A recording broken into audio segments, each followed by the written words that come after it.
Welcome to Burned and Better. I'm your host, Dr. Denisa Weber, a seven-figure CEO, speaker, mother, entrepreneur, and chiropractor. Over the last 15 years, I've faced the highest highs and the lowest lows of entrepreneurship, motherhood, and leadership.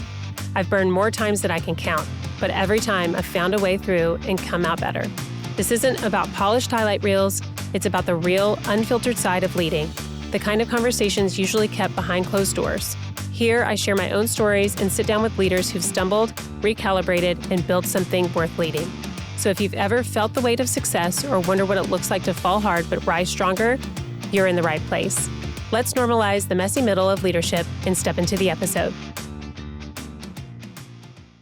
All right, welcome back, everyone. I'm so excited to see you guys and hear all the takeaways from all the previous episodes. But today is very special because I get to bring you one of my dear friends, Dr. Stephanie Wigner, who's also a wonderful, beautiful, inspired woman who she inspires me. So I get to have her as a mentor as well. So I'm going to tell you a little bit about her. She's a multi-passionate entrepreneur, investor, and mentor who has turned her relentless drive and sharp business instincts into a multi-seven-figure empire. After scaling 2 of her brick-and-mortar clinics to 7 figures, she now coaches and trains other practitioners on how to do the same thing. Known for her no-fluff approach and obsession with impact, Steph's mentorship blends strategy, mindset, and unapologetic ambition. She's a powerhouse host of the acclaimed podcast, The Wealthy Practitioner, where she shares raw, behind-the-scenes conversations and actionable strategies to help entrepreneurs grow to 7 figures and beyond. When she's not mentoring entrepreneurs or building her next business, you'll find her traveling the world with her beautiful family, chasing new adventures, or nose deep in a great book. Welcome! Yay, I'm so excited to be here. Yes. Okay. So I have to tell a little backstory, as I do with basically every single person that I bring on here. But Steph when I talk about that in episode 3 about why or where this came from, where this podcast came from, I was at the pop-up in Nashville, that Steph's pop-up in Nashville, which was amazing, by the way. I picked this hat too, because I told you we had our call after the event, but I was like, that felt like a revival to me. Mm-hmm. Mm-hmm. So I picked this hat for you. I love it. Anyway, but while I was at the conference, or I would say conference, it's the pop-up there, Taylor Welsh was talking, which I know you just spent time with him in London. Which every time I hear that guy speak, I'm like, okay. Mm-hmm. Yeah, okay. He's channeling from God himself. Oh, yeah. So, and he's got a podcast too. I can't even remember the name of it. But anyway, when he was talking, I don't even remember what he was saying, but that's when I received that drop in. So, and then when I jumped on the call with you, once I got back from Nashville, I told Steph about this idea about this podcast. And what did you say? I was like, that is such a good idea. I was like, you have to launch this. And you were like, I don't know. I've been thinking about it. I'm like, Denisa, nobody is having this conversation about how many of us want to hear from people who are like actually doing the thing, leading people, having mass influence, mass impact. And it's not easy. And by no means do any of us get it right the first time or even the 10th time. Like, we're all doing our best. And that is a conversation that I think a lot of people need to hear. Yeah. And so Steph was kind of the pushing behind my back that was like, go, do it. And then would follow up and say, like, what did you do this week? What did you do this week to like make sure that this came to fruition? What have you been doing? And I'm like, oh my gosh, like this is what I came to her for, was for her to help me, because I don't like to be seen. Mm-hmm. And you called me out on that. You talk a lot about that. We're going to get into also your Worthy and Wealthy private podcast as we go on in this conversation, because I want you to talk more about that. But you do mention some of that stuff there, and I felt very called to the carpet on that specifically.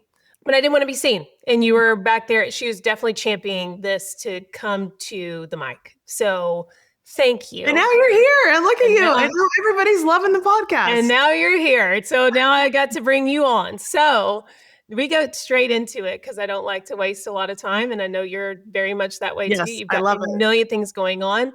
But please share something has imprinted deeply for you, that was initially a wound, maybe in your leadership, that is now something that you have it's now turned into something that's kind of like your superpower. Yeah, I think for the longest time, and I'm sure most women that listen to this can resonate with being a people pleaser. And through my life, it is just, I just want everybody to be happy. And I also choose to run service-based businesses. And what are we constantly telling ourselves? The customer's always right. The client's always right. Like just bend the knee to them, like just keep them happy. And especially when you lead like a heart-centered business, it's really easy to want to do that. And so for me, when I started actually leading others, when I started building a team in my first business, it was really easy to just give in and say yes and accommodate. And you need off every Saturday of the month, no problem. You need off by 4 o'clock this day and 3 o'clock the next day, no problem. And you don't like doing that thing and that aspect, that part of your job, no problem, because it was more of not truly leading. It was just like truly bending the knee. It was like whatever you want. And I hired people that, you attract a certain kind of energy to that type of leadership. And it's people that are going to take advantage. And it's people that maybe aren't the best support system for you. And I had to really work through like this people pleasing aspect. That's one way that it was showing up in leadership, but where else was it showing up? It was showing up in the clients that I served that I didn't have strong boundaries with. It was showing up in friendships or family that I didn't have strong boundaries with. And so when I talk about like diving into my self-worth and how that really changed the entire game for me when it came to so much, I see a lot of that in my leadership. And now, the first time I hired an employee was 10 years ago at this point. And now the leader that I am in 2025 is much different than the leader I was back in 2015. And thank goodness for that, because I can actually lead now instead of just accommodating. Yeah. Yeah. And that's something very interesting about that is that you would never, knowing you now, you would never think that that was something that you struggled with. And then I think that surprises people to hear about your people pleasing. So would you say that there is a specific moment that you were like, enough's enough? Like, or was it an era of time that you were like? Yeah, I think it was like times like just compiled on one another, right? So the first employee that I ever let go of, this is so embarrassing, but I guess what better podcast to say it on than this one. Like she was part-time. She was also a part-time like softball coach. And so we were heading into softball season and she was really only helping like 3 days a week in the office. And it just wasn't working out. And I didn't know how to fire her. I didn't know what to do. I didn't know what to say. And I was like, hey, I think I'm just going to have you move into like an online role. Meanwhile, we're not even seeing that many people. Like I need help in the office, it wasn't thing like in operations and systems and automations. It was like, no, I actually need you to be here and take somebody's credit card and answer the phone and that sort of thing. And I was like, I'm just going to have you work on some online stuff. And she was like, well, how's that going to work? I'm like, I'll send you some stuff on Monday. You can work on some social media posts. And I never sent her anything. That was why I fired her is I was like, yeah, I'll just send you some stuff. And I never sent her anything. And I'm sure she checked in like once via email and I like probably never responded and ghosted. My husband to this day still makes fun of me for that because he's like, up until a while ago, he was like, you haven't fired that many people, which is really hard. We could talk about that too, Yeah. But he always reminds me, don't forget what your first fire was. It was like not an actual fire. I mean, I think everyone can relate to that. It's just like not even wanting to have the conversation. No. And I mean, no one, it's like, you're about to step in. You know what it reminds me of? It reminds me of, have you ever watched Hard Knocks on Yes. Okay. When they have cut day and I just look at the GM and I look at the coach and I'm just like, it's so hard. It's so gut wrenching. So hard. Like, and you're like, hey bud, you gave your best effort. And some of them I'm looking at them like, oh my gosh, he was so good. Are you serious? Like, what are you seeing that I'm not seeing? I thought he contributed great to this team or whatever. And then I'm like, and you see them and it's just like this something that they've built over time that they're like, yeah, we're going to have this hard conversation, which I think now you have no trouble.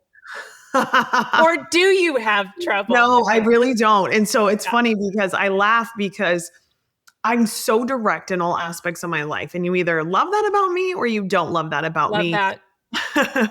But I just don't want you to guess where you stand with me. Right. And so like now, especially inside of the Wealthy Practitioner, I'm hiring like exec level talent that come with hefty 6-figure salaries. Yeah. And the me that fired somebody by just dismissing them essentially is a way different person than currently, right? And so I just lead myself with that. And when we were in London last week, two of my team came with me, and one of them's a rather new hire, and he's within the last couple of months. And Nikki, a person on my team, she was like, "So are you scared of Steph? Be honest." And he was like, "I'm not scared of her." He's like, "One thing is for sure, I never question where she stands, because she will tell me if she likes something, she will tell me. If she does not like something, she will tell me.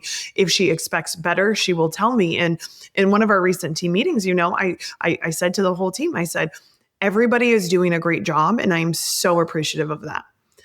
The problem is that my standards do not stop at great. I have standards that are excellent. And I know all of you are capable of excellence. And that is what I'm calling you to." And for the wrong person, that's too direct. You probably don't belong on my team then. But I want to be able to call you up to what I know you're capable of, instead of settling for what you think is your best. Yep. No, and that's so good. I don't know, for the person that you're trying to call into that kind of role and to be that great fit for what you're creating, those kinds of people appreciate that. Like, Totally. there's severe appreciation for, like, good. To have the ethereal or have the question mark out there, like, am I, is it okay? Like, I feel like that's where assumptions are made, and when the blurry is there, man, it can get really messy really fast. Yes. And there's just so many nuances that can happen during that time. And so I would rather have the conversation of like, "Hey, you're doing really great at this, or you're not doing so great at this. And how can I support you?" Of course, to make sure that you can rise up. But yeah, I don't like the in between, because I still have those people pleasing tendencies, right? So if I feel like we're in between in our communication, I'm going to worry. I'm going to worry about something. But if I just say how I feel, give you an opportunity for you to reciprocate how you feel, then we can be on solid ground together. Yeah, totally. What did it look like when you elevated your standard? What did that look like for you when you finally were like, I'm going to elevate to this standard? Not just on, maybe you can also reflect on your online business, but even inside the brick and mortar, because I'm sure that happened in there first, is when you elevated your standard, what did it look like when you were asking your team to elevate that standard as well? So I want to say that I first had to start with elevating the standards for myself. So when you're going to lead people better, you have to lead yourself better. And for me, you had asked me earlier in the episode, what was a moment for you? I was sitting at a Tony Robbins event. There's 12,000 people in the room, and he's having us do some exercise where we're journaling and writing down, and he's prompting us. And I just had the realization that I wasn't that nice to myself, that I was the conversations happening in my head were kind of mean. I was downplaying what I was doing. I was my biggest critic at that point. And I just realized the relationship with myself has to improve first. And when I had that unlock, I was able to lead myself better. And so that naturally translated into all areas of my life, including inside of the business. And so when I started loving myself just a little bit more, when I started really giving myself more grace, I started doing the same in the practice. And so that was good for the employees. But what I also had to do by loving myself and loving my own standards, I had to release that people pleasing, because it was if you really love yourself and this isn't in the best interest and you're just doing other things to make other people happy, what is the point? And so by doing that, I'm a very transparent leader, probably sometimes too much that I should be, firsthand in the mentorship. I just tell you all of it. Hey, yeah, no, it's good. But I do the same thing with my team. And so I was like, hey, I'm raising my standards. And so things that I've tolerated in the past are not going to be things that I'm tolerating in the future and in present time. And so I gave them an opportunity to come up, definitely had employees fall off, but it allowed me to attract better people that were okay with that. And, there's kind of rules in my companies where I'm like, hey, we're all going to have a bad day. We're all going to be down and out. But what you say manifests, what you talk about, what you focus about, you attract. And so we really have to nip it in the bud from some of the conversations that we're having as well. Because again, if I'm down on myself, I'm sure there's other things coming out of my mouth that are negative. Right. And so it kind of just breeds that. And so I had to take radical responsibility for myself inside of the practice and be like, this is what I'm not tolerating for myself. And as a byproduct, I'm not going to be able to tolerate it for you. So this is an opportunity for all of us to raise our standards together. And some of them could hang and some of them couldn't. No, I believe that. How many didn't hang? Well, my team was much smaller then, but I went through 2 employees probably. Yeah.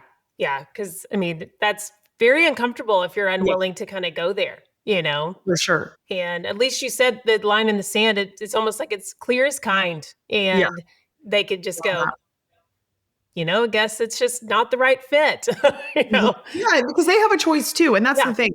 Just like in all of our businesses, all the clients that we serve, we want them to be excited about us just as much as we're excited about them. And so I feel like the team goes the same way. I've gotten so much better buy-in from the team that I have because I lead clearly, like you said, because I have clear expectations and because I'm able to also just have some of those open and transparent conversations. It allows for us to grow together, I feel like. Yeah.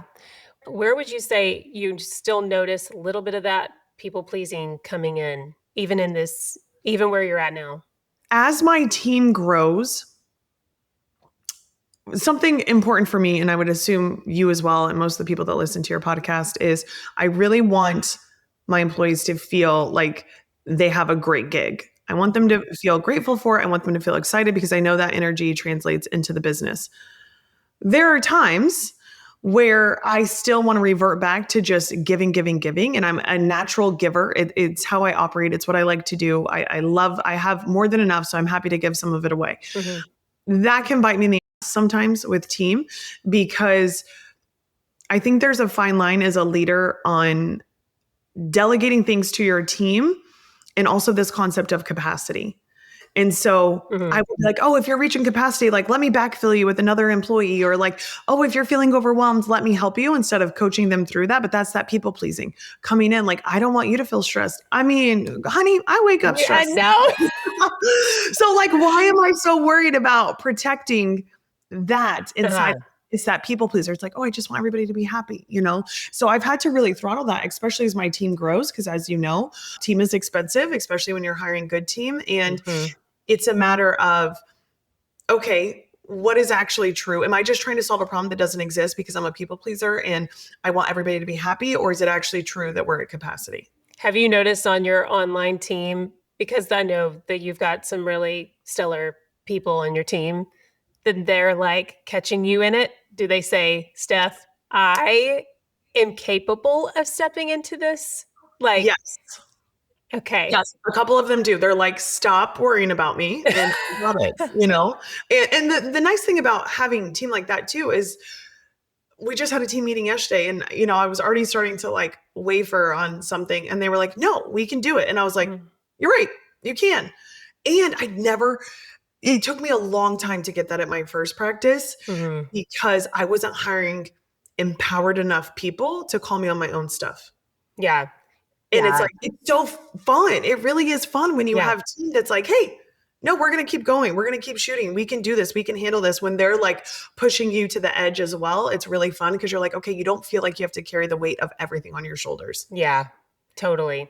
And then you've been in such a mindset. Like I told you initially when I was kind of reached out to you, I was like, when I reached out to her, I was like, I don't know. I don't know what I'm here for. I'm just like, I need a mindset like Hmm. flick in the face. Like, like bam, you know what I mean? Like I need someone to like thump me on the forehead or just something that was like, I just need to snap out of whatever. Cause you find yourself kind of gravitating towards, or I will find myself gravitating towards old patterns. And I'm like, hey, I thought we shook those. Like, what's this? And then, it's like if you're not on guard, those things can come back Creep in. in. And Hmm. it's like you have to be so sharp and so intentional because otherwise it reverts back, it comes back. And so when I came to you, you were definitely more of like mindset hacking. And I want you to speak to that because I feel like there's a lot of people that come to you for, I don't know, they would come for different strategies and stuff like that. But I think, I mean, there's so much here. No, my highest level clients that like they don't really need the system or the playbook or whatever. They've already got that all sorted out. And the highest level clients actually look for somebody who's going to teach them one thing that could potentially change their perspective, because our perspective is everything. What we're able to accomplish in this lifetime all comes down to what we believe we're capable of. And so I actually find the people that know that have an upper hand at life. They're like, nope, I just need somebody to tweak a little something, fix what's going on in my mind just a little bit so that I can get to the next level. And that's also when I've ascended to higher levels, it's never been a strategy. It's never been a system. It's always been, where am I holding myself back and what do I need to push through in order to get to the next level? And so even, with you, I was like, you are such a freaking powerhouse. You are absolutely crushing it. Everybody in our profession knows who you are.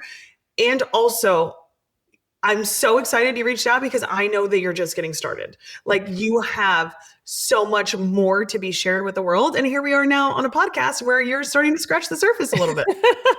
Which I'm super grateful for. And I'm. And I know this is going to lead to hundreds of other opportunities that you can't even imagine, but it's just taking that first step that felt a little scary, and nobody can really understand it unless they've put themselves out there in that way, where you're sharing your thoughts through a podcast, or you're showing up online and you're actually showing behind the scenes and behind the curtains and what's amazing, but also what isn't amazing, and having some of those conversations. There's a real fear behind that, because at the end of the day, all of us want to be accepted and loved. And even if we already are accepted and loved, it's still that underlying fear of like, but what if I'm rejected? Or what if they don't like what they see? Yeah. And I went through that. And that's why, like, when you were launching the podcast, I was like, this is so normal. And I have felt that. And I still feel that like you said, old fears creep in. And every time you commit to playing the game at a higher level, they just trickle back in, or like, hey, don't forget, I'm still here.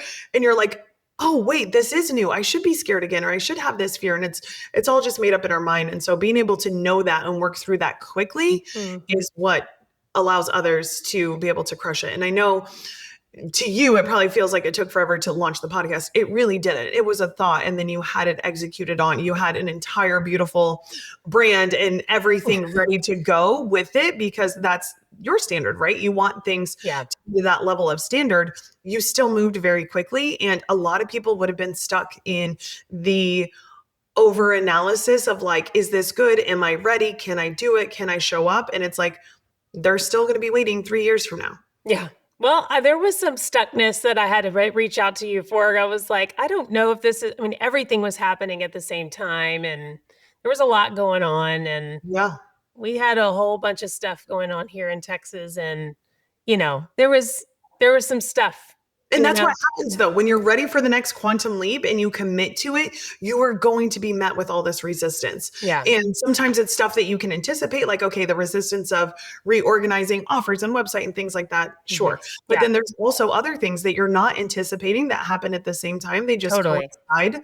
And it's your commitment to stick to that is what's actually going to be the thing that allows you to have a quantum leap. And so I feel like when people really focus on their mindset and their identity and like who they're becoming and attached to that bigger version of themselves, you can move through all of those stuck points. Yeah. Which you've been super great. I'm super grateful for you in that instance, because you're like, who cares? Get the 2 episodes done. My gosh, what's wrong with you? Like, just get it done. And I did. I was like, you did it. And I did it. And I did it. And it came through like in 2 hours. I did intro, outro, trailer, and 2 episodes within like a 2-hour period. And I was like, I have been waiting weeks to do this. And it just came in anyway. So I will say like your superpower, which I know so many people have gleaned from, is your ability to see the potential in people. And I get to see you kind of like even in your hot seat time with, in your pop-ups and with your coaching,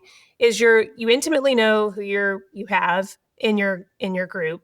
And then you kind of have an idea of like you're able to see, yes, the stuff that they're working through, but really it's so much more than that. Like you're able to kind of like, you're able to dial it in and go, it's this is what it is. And then they're like, oh, I didn't realize it was that.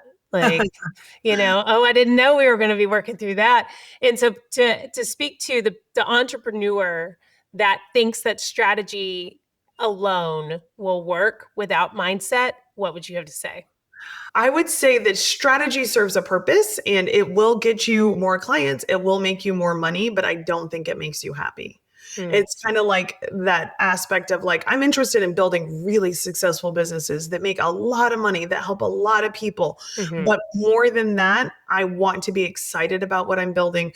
I want to feel fulfilled. I want to feel content. I want to have spaciousness for my family and for adventures and things like that. That doesn't happen without doing the mindset work, the identity work, the inner work that allows you to unlock that as a possibility. And Hmm. so, I was making a lot of money avoiding mindset, a lot of money. So it was fine. Yeah. I wouldn't say that I was fulfilled. I wouldn't say that I was happy. I wouldn't say that I was tapped into my God given purpose. I wouldn't say that I was doing my best. Yeah. And for those who really are called to build something amazing, or those who are called to really lead people, whether it's like through being an employer or whether it's just having influence over people, if you really want to lead people, you have to do that inner identity work. Yeah. Yeah. And I know just because it's like strategy has always been a thing. Like I love strategy and I know you do too. And it's like, we can get it done. Let's do the task. Let's, execute fast. But at the end of the day, you do run into yourself. Like, Totally. Strategy runs out and you did the thing and then yeah. it's still not working. It's probably you. Yes, totally. And I think that's exactly where all leaders find themselves is like, okay, now what? Mhm. And I think having people on the team also is a mirror and a Totally. reflection as to who we are. And that's why we see different variations of it as we like grow and Absolutely. whatever. And Um, it was such a interesting thing for me as my team grows with the online company, people reflecting that back to me, like your team is great, but it comes back to you leading them. And it's so true. It's like I'm not interested in what you think about me. I'm interested in what you think about my team, because if I'm doing a good job as a leader, you're going to have, high regards for my team as well. mhm, And mhm. I think sometimes earlier in my entrepreneur journey, it was like, oh, no, no, no, it's just about me. It's that ego, right? Like, no, no, no, it's just about me. It's about me. It's like, okay, now I'm not a baby entrepreneur anymore. And now I realize it's about so much more than that.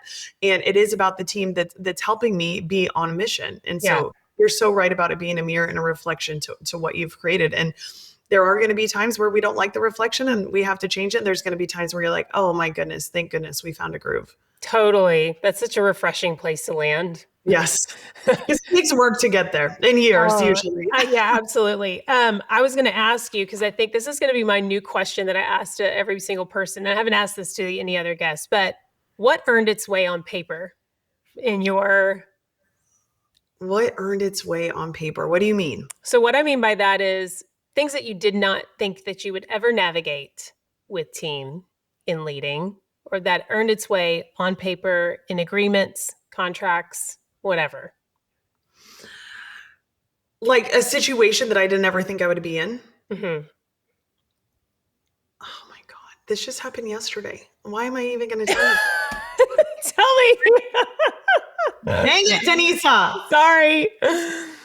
I'm in a situation where my life is changing, 10 years in entrepreneurship. Okay. And I am just asking, like, what is next? What is next? And, my husband just opened our fifth clinic location this week. And I am just asking myself, like, I'm journaling. Like, that's why I'm saying it happened yesterday. Like, it came up in my journal yesterday of like, what does Stephanie look like 10 years from now? Like, how is she leading? What is she in charge of? Who is she working with? Who is she not working with? And that sort of thing. And it's just bringing up the possibility for the first time in my head of like, do I want all of these businesses, or do I only want a couple of them? Mhm. And so I don't know if that's exactly what you were asking, but I didn't think I would. I'm the girl that likes to start businesses and grow them and that sort of thing. So that's why I'm saying I didn't really think that I would be at this stage of the journey already of asking myself of like, is less more? Do I have capacity for this? Like, Mhm. what does that look like, and how do I actually want to spend my time? Because I just kind of thought I would start businesses and open them and grow them, and they would continue on that way for eternity. Yeah. I think Yeah. when you think about leadership too, you have to be able to have open and honest conversations about real leaders aren't leading everything. They're leading a few select things that make the biggest impact that are aligned with who they are. Mhm. And it's just something that I'm starting to unpack in this new season of like, what does that look like 5 to 10 years from now? Mm. That's good. I'm curious as to what businesses you're thinking of, but yeah, Well, I'll tell you something. TWP ain't going nowhere. We're just getting I started. know. I So knew it's it. not that one. I can tell that it's not that one, but yes. But yeah, and I think also partnership is now on the table for certain things that hasn't been on the table before in the way that it is now. And even this most recent clinic we opened, we went into it knowing it was going to be a partnership model. And I just think, again, when it comes back to leading, the baby entrepreneur in me was like, I'm going to do it all. It's all going to be me. Yeah. I'm not even going to need that big of a team. And then you just realize as your goals and your vision changes, what's required of you to also give up in order to be the leader that you want to be. Sometimes it's part of your business. Yeah. Yeah. And so that is something that I would say is like a conversation that's happening more frequently in my mind of who do I need to bring on and what does that look like and what do I need to just change potentially to get to where I want to go. See, and if you wouldn't have like those kinds of, if you're in the hustle and you're in the go and you're in the head down and whatever, you're not having these moments of pause, reflection. Like you've got plenty that you could be like, we're gonna over here. You're on this business and you're on this business, and then you got his new clinic opening, and then you have your little, and you're just like you could be. And then if you don't have any margin, if you don't have any reprieve, if you don't have any time to just self-reflect, you wouldn't be having this kind of conversation. You wouldn't be thinking about that. You would be landing 10 years out and going, oh, how did we get here? How did we get here? And I feel like what I've learned in the last year too is just the importance of breathing room. Totally. And margin. And because I can't make sharp decisions. And I never really believed that before because I was just like, you got to go, we got to do. My CEO time is always doing something. And I had to even talk to my team about like, they were like, oh yeah, you're going to be working on whatever when you're, not in the office. I'm like, no, that's not what I'm going to be doing. What I'm going to be doing is meeting someone for coffee, and then I'm going to go for a walk. And like these things that you necessarily wouldn't think is like CEO time, but it's like, if I don't have that, if I don't have margin, I have no self-reflection. Absolutely. We don't have these like even ability to drop in. Like, I think that's been super helpful with you is yes, in order to have an abundant mindset, you have to have margin.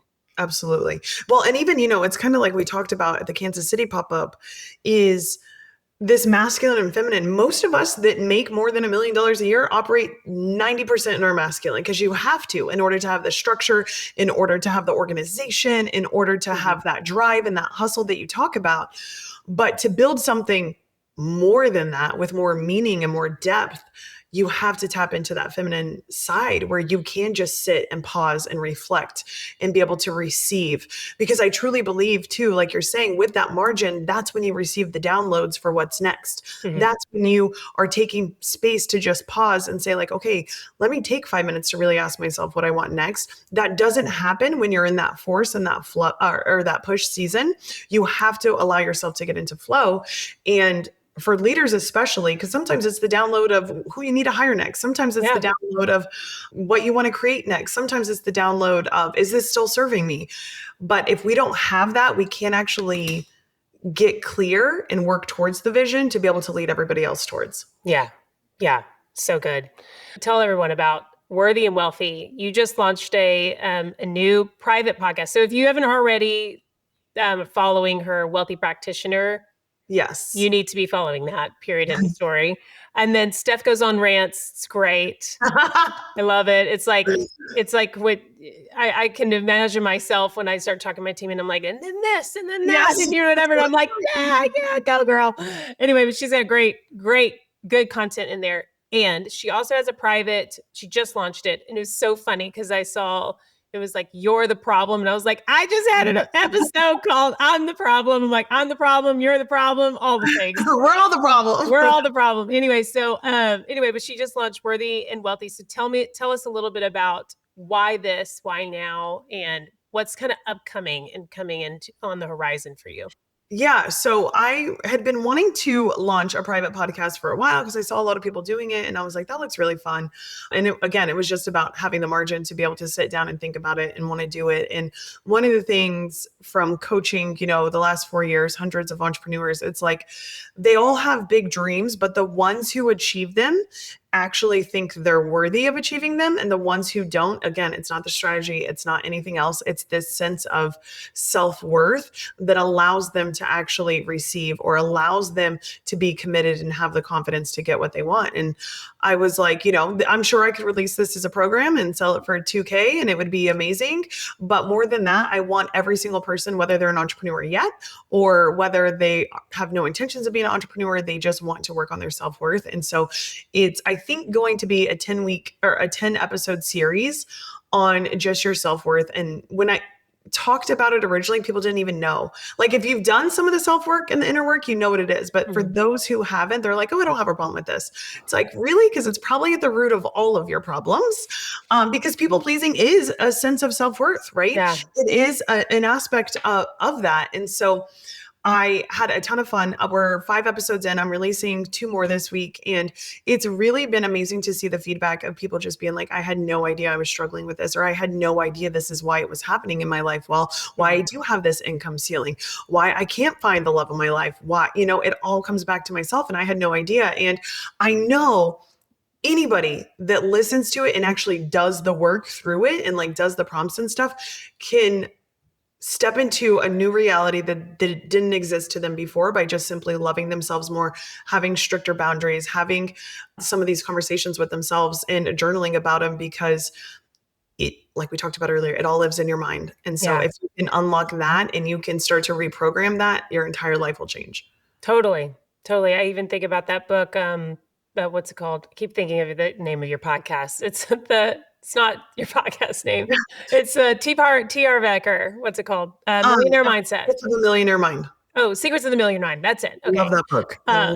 So good. And like even walking around here, and I think like that mindset shift, like when I see like wealthy and super abundant homes or just whatever, it's like before I never really realized what my mind would go like, must be good for them. Must be nice. Must be nice. And I'm like, whoa, didn't realize that was going on in my head. Like, and yet like, I'm like, bless that for them. I love that for them. Like I bless that. And I'm like, because I want to be open to, receiving a blessing. Yes. Absolutely. And that little tweak makes a huge difference. But like, I do feel like you do a great job of catching something when these things come up and, even with your clients, like you're like, hey, that's creeping in. Did you just hear that? It's like, and same thing. It's this idea that you have to like choose between things. And I know as moms in business and leadership roles, we so often are like, okay, I could be with the kids, or I could build this business, or okay, I could be a really good wife, or, we could travel the world, or I could support my husband in his endeavor. And it's like, that all is choosing. And that's not living in an abundance mindset, because in an abundant world, you can have all of that and more.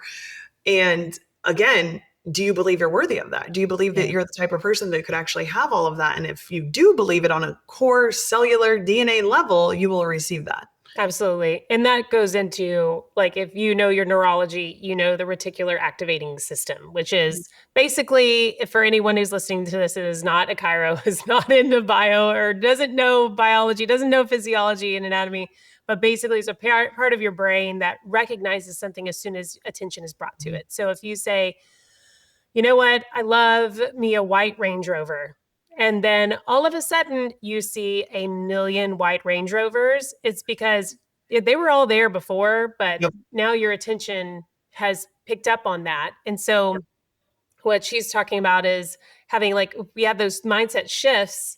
It's like your perspective changes, then all of a sudden you're aware of all the opportunities. And that's where I'm like, anytime I find myself, I'm like, I'm in these old thought patterns. I'm like, whoa, like perspective, back it up. What do I want to focus on so that that way I can see these opportunities in my day-to-day life, And so I think that is a ninja strategy that you are super good at. Like that's something I feel like God's given a special gifting to you to see that, to notice the patterns in other people, to call it out. And that way people can move past what's limiting them. So I think that that is definitely a gift that I think God has blessed you with. Thank you. I would agree with that. I dove into my human design a little bit. And when I was really trying to understand, like, what was this next thing that I was going to do outside of chiropractic, that's how I started getting into coaching, because it was my human design was like, you can see things that others cannot. And then I feel like it's a muscle, right? And so as I refine that muscle and exercise that muscle, now what used to be like, okay, I got to get to know you a little bit more. It's like, I can know you for 20 minutes. I'm going to call you right out because I'm like, nope, this is what it is. Yeah. You're, are you a projector? You're a projector, right? Okay. If anyone doesn't know about human design, you need to look that up. Yeah. Because it's just an amazing way to get to know about yourself, you know? Yeah. I found out I was a generator. I was like, okay, that makes sense. But I have a daughter who's a projector. Oh, interesting. Yeah. So that was really good to see my kids, like to know Absolutely. theirs. I was like, oh, okay, this makes sense. What are you currently have something on the horizon? You do have, yes, you have the worthy and wealthy, but yeah, but we're getting ready to be in full send season, baby. Yes, we're putting into full send. Say a little bit more about that. So Full Send is a mini program that I created for anybody kind of similar to this conversation that we're having that just wants to have a big, beautiful life, knows they don't have to sacrifice anything.